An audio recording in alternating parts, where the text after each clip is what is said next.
ปฏิปันโนภควโตสาวกสังโฆสังฆังนะมามิกราบพระสงฆ์นะโมตัสสะภะคะวะโตอะระหะโตสัมมาสัมพุทธัสสะนะโมตัสสะภะคะวะโตอะระหะโตสัมมาสัมพุทธัสสะ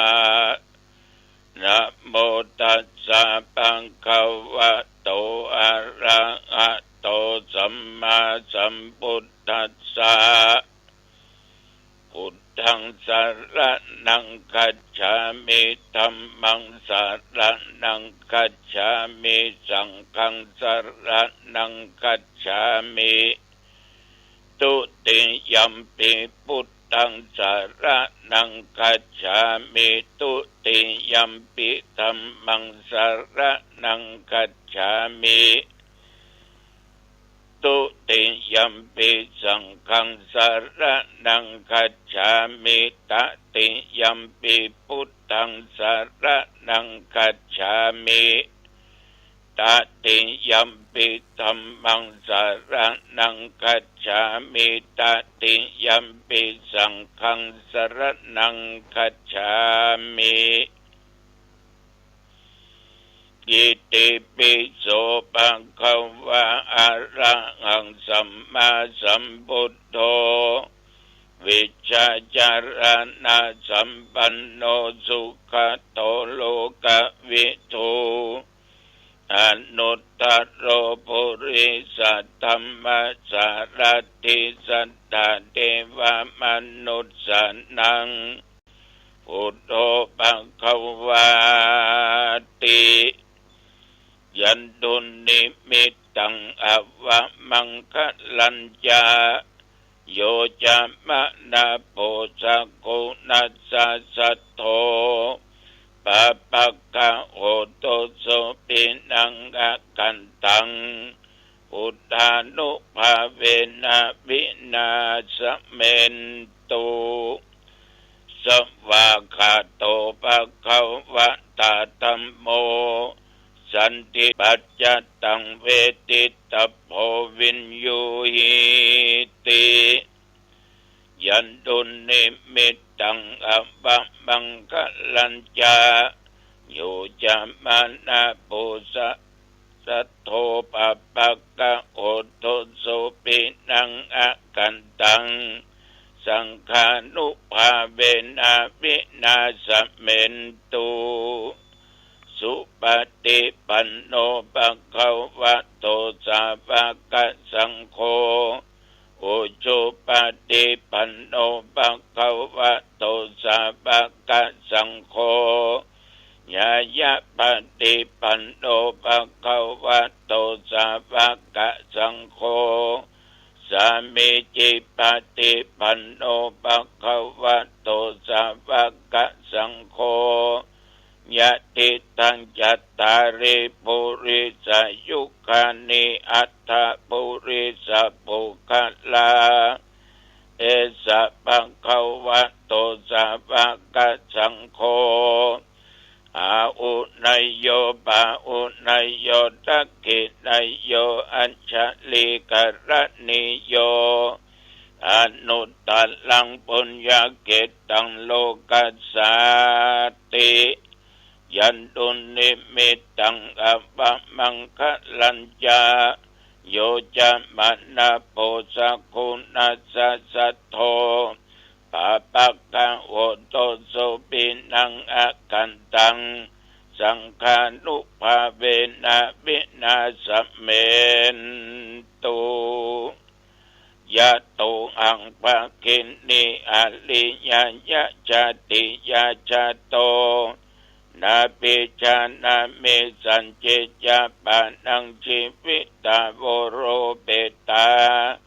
เตนะสัจเจนะโสติเตโอตุโสติคัพพัสสะ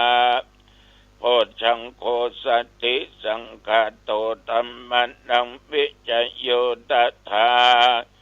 วิริยัมปิติปัสสติโพชังคาจัตตถาภะเร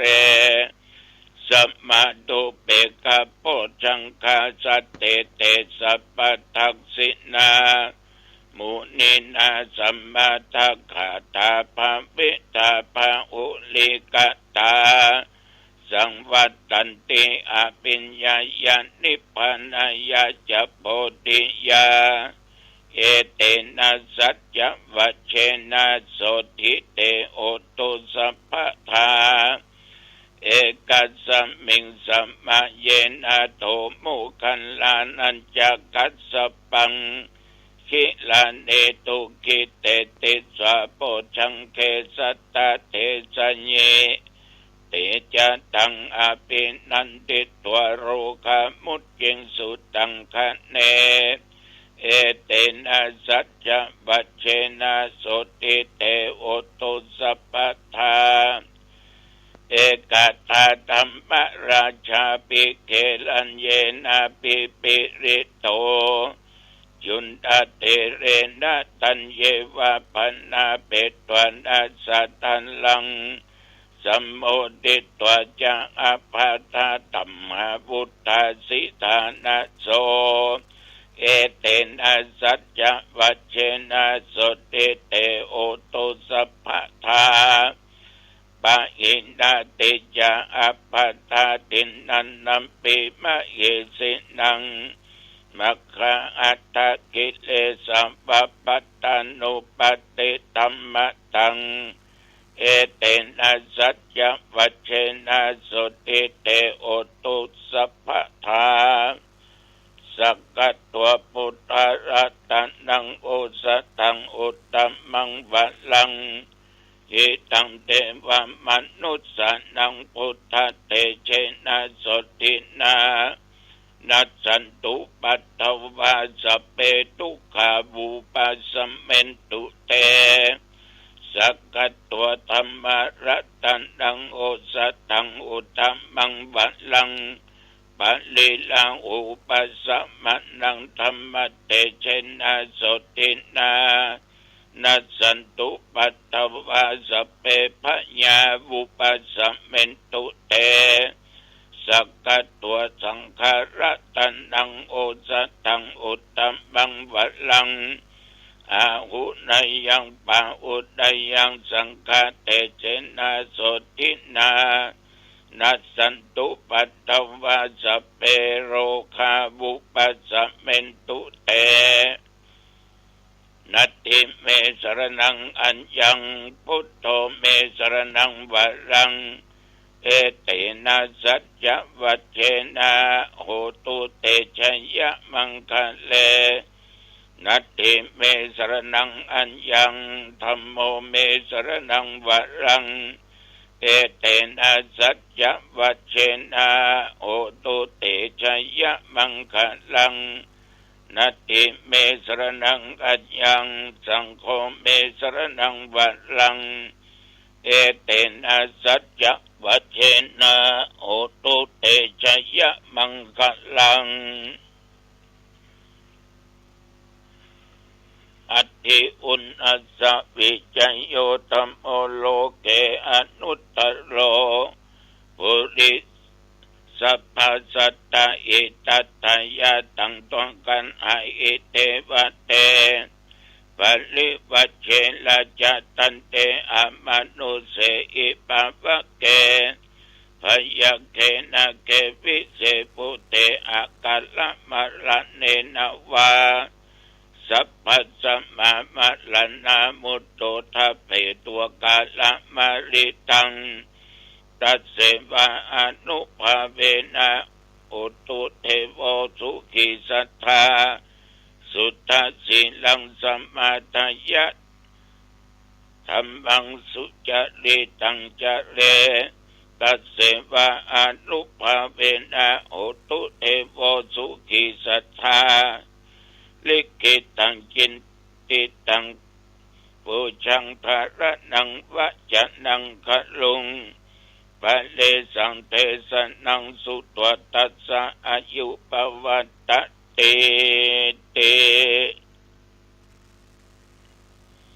ภวัตุสัพพมังคลังรักขันตุสัพพเทวตาสัพพพุทธานุภาเวนะสัทธาโสติภวันตุเตภวัตุสัพพมังคลังรักขันตุสัพพเทวตาสัพพธรรมานุภาเวนะสัทธาโสติภวันตุเตภวัตุสัพพมังคลังรักขันตุสัพพเทวตา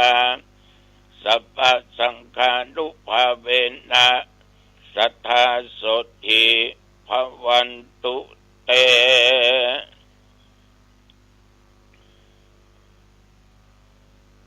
โดยบทพุทธานุภาพธรรมานุภาพสังฆานุภาพบุญแห่งพระศรีรัตนตรัยแก้วเจ้าทั้งสามประการบทสาธยายมนต์โพชฌังคะยังทุนสกัดตัวนคไตยักษ์อันศักดิ์สิทธิ์โดยจิตอันเป็นสมาธิตั้งมั่นอันแน่วแน่แม้นว่าตนข้าพเจ้าและญาติโยมท่านผู้ฟังยิ่งใจได้ตะลงเปียติโลกาอันหนักอันได้กินยาหมอยาบ่หาย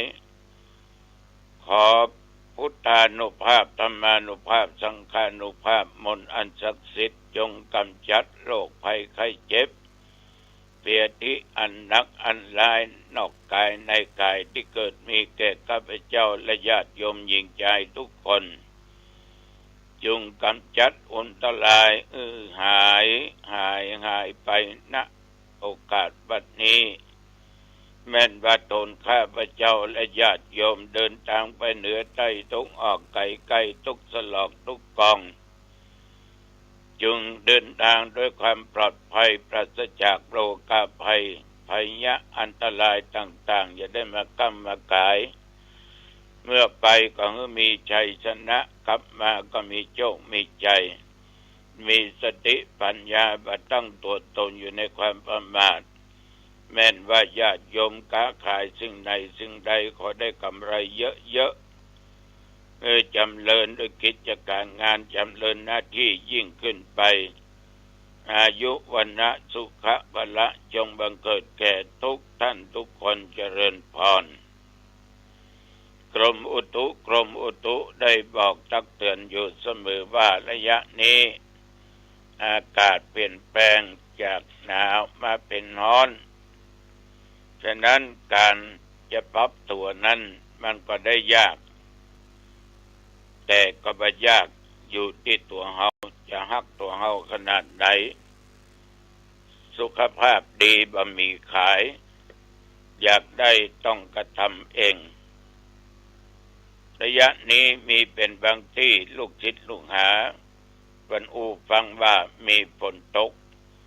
แต่ตั้งแต่ตะวันมาจนถึงปัจจุบัน24 ชั่วโมงบริเวณเดี๋ยววัดหนองตองใต้เดินตกออกไม่มีฝนแม้แต่หยดเดียวท่านทั้งหลายตะวันนี้กินของง่ายแล้วก็ไปเทศนาธรรมอะไรโพดโลกชมรมน้อยหนานมีถึงศรัทธาผู้หญิงมีถึงศรัทธาพ่อชายจัดมีการกระดำบุญฟังเทศน์สวดมาติกาบังสกุลเพื่อจักได้อุทิศผลและบุญกินบุญทานแก่บรรพบุรุษผู้มีอุปการะคุณทั้งหลายแต่ได้ล้มหายตายจากไปสวดพุทธมนต์มาติกา5 ตนมีครูบาวัดป่าแดงหลวงนะมีท่านวัดตรงอยู่มีวัดดอยสุเทพนะและอาตมภาพก็เรียกว่าได้นิมนต์ตุเจ้าไปสวดและประเทศตะวาก็มีญาติโยมบาศกบาสิกามากพอสมควรคำว่าสมควรก็พอดีไม่มากจนเกินไปไม่น้อยจนเกินไปแต่ว่าได้ทำอะไรผลโลกข ขอบใจต่อญาติต่อโยมที่มีความตั้งอกตั้งใจสงบกายวาจาใจไว้ดียิ่งถึงเวลาฉันเพลตะวากินของเป็นเส้นเป็นสายคือขนมเส้น มีหลายสิ่งหลายอย่างแล้วก็กลับเดี๋ยวตกเย็นตกค่ำมาก็ไปแสดงธรรมะในรายการธรรมะสัญจรเพื่อเสริมสร้างคุณภาพแห่งชีวิตของคณะสงฆ์ตำบลสันพักหวานอ่างดงพร้อมด้วยคณะทางเทศบาลตำบลสันพักหวานมีนายกเจริญคำมาญาเป็นประธานญาติโยมพระสงฆ์องค์เน้นก็ตั้งอกตั้งใจกระทำบุญฟังเทศน์ฟังธรรมกันอาตมาก็แสดงธรรมประมาณ50 นาทีก็เอวังเดี๋ยวก็ปิกวัดไผ่วัดบ้านไผ่บ้านมันอย่างใดก็ตามญาติโยมท่านสาธุชนทุกท่านในวันนี้กิ่งง่ายเลยจะไปวัดพระธาตุเจ้าหลิปุณชัยละปูนเพิ่นจะมีงานฉลองหรือปล่อยหลวงวิหารละโวนะอันนี้เพิ่นนิมนต์ทุกเจ้า100 กว่าตนมีปล่อยหลวงหลายวันผ่านมาวันนี้เพิ่นจะเจริญพุทธมนต์กันฉะนั้นเชิญชวนญาติโยมที่อยู่ใกล้ๆได้ฟังเสียงทุกเจ้าหนองตองไปปะกันเนอะในงานฉลองวิหารพระเจ้าละโวณที่วัดพระธาตุเจ้าอลิพุนชัยอำเภอเมืองจังหวัดลำพูนจะ9 โมงปลายสักน้อยเนี่ยธรรมาภาพก็จะออกจากวัดจากวาไปนะร่วมบุญร่วมกุศลชีวิตของคนเฮาเนี่ยญาติโยมมันก็อยู่กับเรื่องของศีลของทานเรื่องกินเรื่องทานเรื่องกินนี่ต้องมาก่อนละเรื่องทานเนี่ยทีหลังได้ เรื่องกินเรื่องทานเรื่องศีลเรื่องธรรมฟังดูจะทำบุญอะไรอย่างมันต้องกินมาก่อนเนาะมันต้องกินมาก่อนเพราะร่างกายนั้นจะขาดสารจะขาดอาหารบ่ได้ถ้าบ่ได้กินข้าวบ่ได้ดื่มน้ำญาติโยมไปกินไปทานมาก่อนข้าวม่วนเนาะโอ้หิวใบหิวบอดโอ้กินข้าวมาก่อนก็ดีโอ้อย่างแวะร้านก๋วยเตี๋ยวปัดก๋วยเตี๋ยวก็ถ้าจะดีกำลังนั่งไหว้พระท้องห้องจอกใจมันก็แบ่งไปครึ่งละพระเจ้ากำลังเทศก็หอนท้องโยกเพราะบ่ได้กินข้าวดังนั้นมันกินนี่มันใหญ่เหมือนวันศีลวันธรรมวันอะไรก็ตามในสมัยก่อนเป็นห่อนึ่งกะแกงอังเลกะเนาะจะห่อนึ่งไก่ห่อนึ่งหมูห่อนึ่งอย่างก็ตามแป้งขนมจอกขนมอั่วก็คือขนมเตียนข้าวต้มขนมอะไรอย่างพดลงมาเพื่อก็กินก่อนละ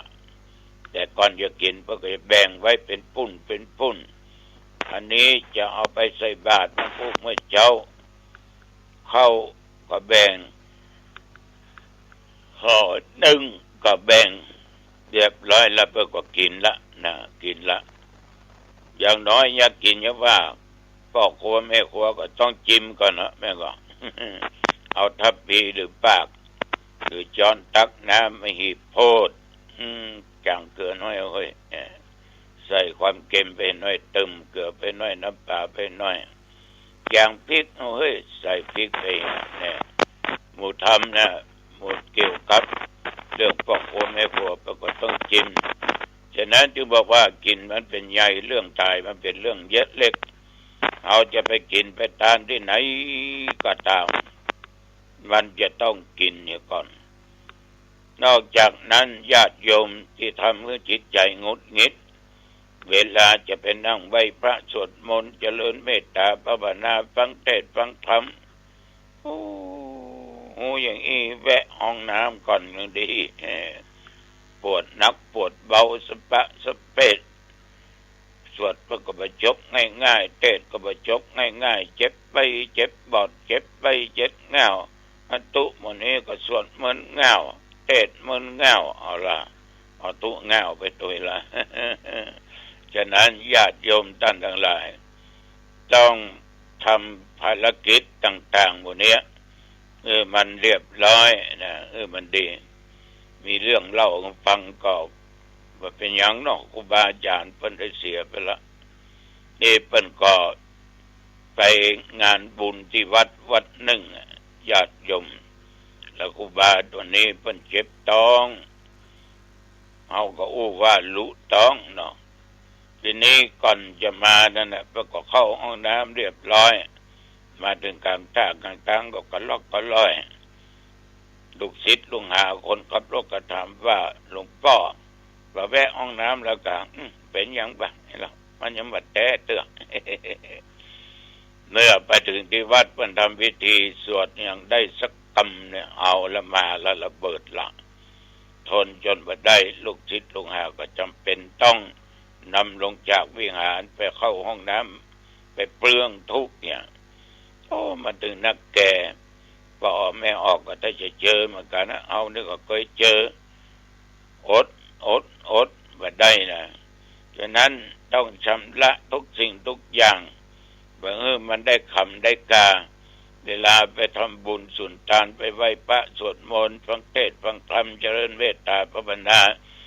จิตใจจะได้ตั้งมั่นบ่ค่อยเขบ่หวั่นไหวบ่ได้กึดนั้นกึดนี้อันนี้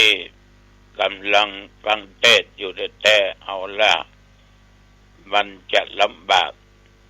ฉะนั้นกินแล้วก็ทานฟังเทศน์ฟังธรรมเจริญเมตตาภาวนาต้องทำภารกิจที่รู้ว่ามันพร้อมหรือกำลังจะพร้อมมันออกไปหมดเพื่อความสุขใจของเราญาติโยมตะวานี่มีปัญหาลง ปัญหานั้นก็คือของมาถามต้องอันมอดหกมันมีแต่ว่าตุลุงก็เมื่อไงก็ไปเทศที่ในเมืองเลยนะมาไล่พูดนะยมประกาศถามถึงเรื่องสัตว์นรกหมู่เนี้ยเขาก็ว่ามีก็ดีก็มันมาถามว่าตุลุงหันละกายนะว่ามีแต่บ่มีในพระสูตรพระธรรมกล่าวไว้ทุกสิ่งทุกอย่างพระก็สอนไว้ว่าทำชั่วไปสู่อบายภูมิเป็นห้องว่าอบายอันเป็นสถานที่มันมีความสุขอยู่น่าจะมีแต่ความทุกข์มันจะหาความเจริญบ่ได้นะมันมีแต่ความทุกข์มันเล่าร้อนมันทรมานทรกรรมอยู่ตลอดเวลานรกนั้นมันเล่าร้อนกระวนกระวายนี่ภาษาพระเพิ่นฮ้องว่านิระยะคือมนหกลักษณะมันเล่าร้อนกระวนกระวาย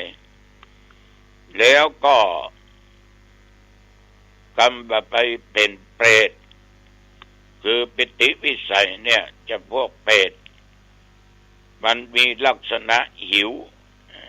เหมือนเฮาหิวนั่นเนาะแต่มันหิวโหยนะญาติโยมท่านทั้งหลายสิ่งที่มันได้กินนั่นก็คือรอส่วนบุญกุศลผู้อยู่ตั้งหลังพ่อแม่ลูกเต้าหลานเหลนญาติพี่น้องมิตรสหายได้กระทำไปงื้อหมู่ปิติวิสัยนี่นะหมู่เปรตนี่ฉะนั้นมันเป็นภูมิของผู้ที่หิวกระหายอสุรกายนั่นก็คือหมู่อสูรอันนี้เป็นจำพวกหวาดหวั่นไร้ความรื่นรมย์นะมีสปะสเปนเอียวตักเอียวตอเพิ่นพ่องอันยังสปะนะและสำหรับพวกเดรัจฉานอันนี้ก็เกิดในโลกอันนี้เป็นสัตว์เดรัจฉานจำพวกมืดมัวโง่เขาอย่างงัวอย่างควายอย่างช้างอย่างม้าเนี่ยเขาได้กินแห้งเพราะมันโง่กว่าเฮาหรอกถ้ามันฉลาดกว่าเฮานี่เขาไม่ได้กินแห้งมันหรอกแต่ว่าสัตว์บางชนิดก็ฉลาด แต่บ่เต้าคนบางชนิดก็ขี้โกงแต่บ่เต้าคนขี้โกงมากกว่ามันฉะนั้นญาติโยมเรื่องสัตว์นรกต่างๆเนี่ยจะเป็นจำพวกเปรตอสุรกายสัตว์นรกสัตว์เดรัจฉานนั้นมันก็มีถ้าบ่มีเพิ่นบอกว่าไว้นะถ้าไปเข้าไปก็ทำชั่วถ้าติดแล้วมันถึงไปถ้าไปกลัวก็หยุดทำความชั่วทั้งกายทั้งวาจาทั้งด้านจิตใจเนออันนี้ตัวเจ้าฝากไว้ได้ได้จากับโยมที่เป็นว่าทำบุญดีนะบุญก็ได้ธรรมะก็ได้ฟังแก้ไขปัญหาที่ข้องใจเมื่อเวลาญาติโยมมีปัญหาไปกินไปทานได้ถามมันก็เป็นสิ่งที่เกิดพลังบุญขึ้นเกิดปัญญาขึ้นต้องขอบใจตโยมด้วยว่าเป็นอย่างมากเนอะเอาละเป็นเวลาพอสมควรอายุวันโนสุขังพลังพบกันใหม่โอกาสหน้าเจริญพร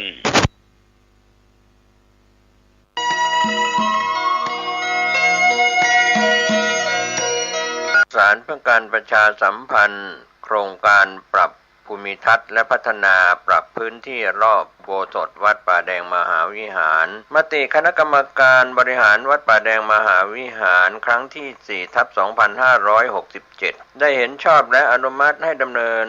โครงการใช้เงินบริจาคและเงินสะสมของวัดเพื่อพัฒนาปรับพื้นที่ของวัดป่าแดงมหาวิหารจึงขอเชิญชวนผู้มีจิตศรัทธาร่วมพัฒนาเพื่อถวายเป็นพระราชกุศลถวายพระเจ้าสามฝั่งแกนและพระเทวีพระเจ้าติโลกราชพระเมืองแก้วและอดีตเจ้าอาวาสวัดป่าแดงมหาวิหารมีพระญาณคัมภีร์พระมหาสวามีโพธินันทะครูบาเจ้าศรีวิชัยพระอธิการอินแก้วอรินทโรครูบาอ่องขอเชิญชวนผู้มีจิตศรัทธามีเจตนาร่วมในคราวครั้งนี้โอนเงินผ่านธนาคารกรุงไทยสาขาสุเทพชื่อบัญชีวัดป่าแดงมหาวิหารเลขที่บัญชี521064750สอบถามรายละเอียดเพื่อร่วมทำบุญได้ที่0818815690ก็เป็นโครงการปรับภูมิทัศน์และพัฒนาปรับพื้นที่รอบอุโบสถวัดป่าแดงมหาวิหารตำบลสุเทพอำเภอเมืองเชียงใหม่จังหวัดเชียงใหม่โครงการนี้เริ่มดำเนินการท่านที่จะร่วมบุญร่วมกุศลร่วมอนุโมทนาได้บุญได้กุศลได้ความดีโดยทั่วหน้ากัน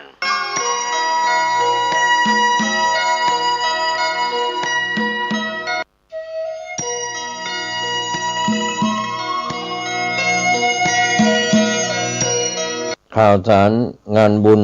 งานกุศลขอเชิญผู้มีบุญและลูกหลานพระนางจามเทวีแห่งอาณาจักรหฤพุนชัยทุกท่านร่วมสมโภชพระเจ้าตาเขียวพระพุทธรูปโบราณอายุกว่า 1,333 ปีงานสมโภชพระเจ้าตาเขียวครั้งยิ่งใหญ่ที่สุดในรอบ500 ปีจัดงานวันที่ 1-2-3 มีนาคมพุทธศักราช 2569 ณ วัดบ้านเหล่าพระเจ้าตาเขียวอำเภอป่าซางจังหวัดลำพูนพระเจ้าตาเขียวสร้างโดยพระนางจามเทวีและพระโอรสทั้งสอง 1,333 ปีที่ผ่านมาเป็นพระพุทธรูปที่งดงามและศักดิ์สิทธิ์มากองค์หนึ่งของล้านนาขนาดหน้าตัก6 เมตรสูง8 เมตรโดยประมาณกำหนดการวันที่ 1 มีนาคมสมโภชวันที่ 1 9:30 นาที 11 นาฬิกาเจริญพระพุทธมนต์ 9:30 นาทีเจริญพุทธมนต์ 11 นาฬิกาถึง 12 นาฬิกาถวายภัตตาหารเพลแด่พระเถรานุเถระ 13 นาฬิกาเป็นต้นไปเตรียมพร้อมงานสมโภชใหญ่จันทร์ที่ 2 มีนาคมสมโภชวันที่ 2 9 นาฬิกาเดินทางถึงวัดบ้านเหล่าพระเจ้าตาเขียว 9:30 นาทีถึง 11 นาฬิกาเจริญพระพุทธมนต์ 11 นาฬิกาถึง 12 นาฬิกาถวายภัตตาหารเพลแด่พระเถรานุเถระ 18 นาฬิกาถึง 21 นาฬิกาพิธีเทศน์มหาพุทธาภิเษก และสวดมนต์ตันตามล้านนาประเพณี 21 นาฬิกาถึงเที่ยงคืนสวดเบิกล้านนา 1 นาฬิกาของวันใหม่กวนเข้าทิพย์งานครั้งที่ 3 วันอังคารที่ 3 มีนาคม 2569 วันมหาสมโภชพระเจ้าตาเขียวครั้งประวัติศาสตร์ในรอบ 500 ปี 4 นาฬิกา 30 นาที สวดเบิกพระเนตรพระเจ้าตาเขียวทั้งองค์จริงและองค์จำลอง 7 นาฬิการับประทานอาหารเช้าร่วมกัน 7 นาฬิกา 30 นาทีถึง 8 นาฬิกา 30 นาทีบวงสรวงใหญ่มหาเทพและพระมหาพรหมทั่วสากลจักรวาล 9 นาฬิกาถึง 11 นาฬิกา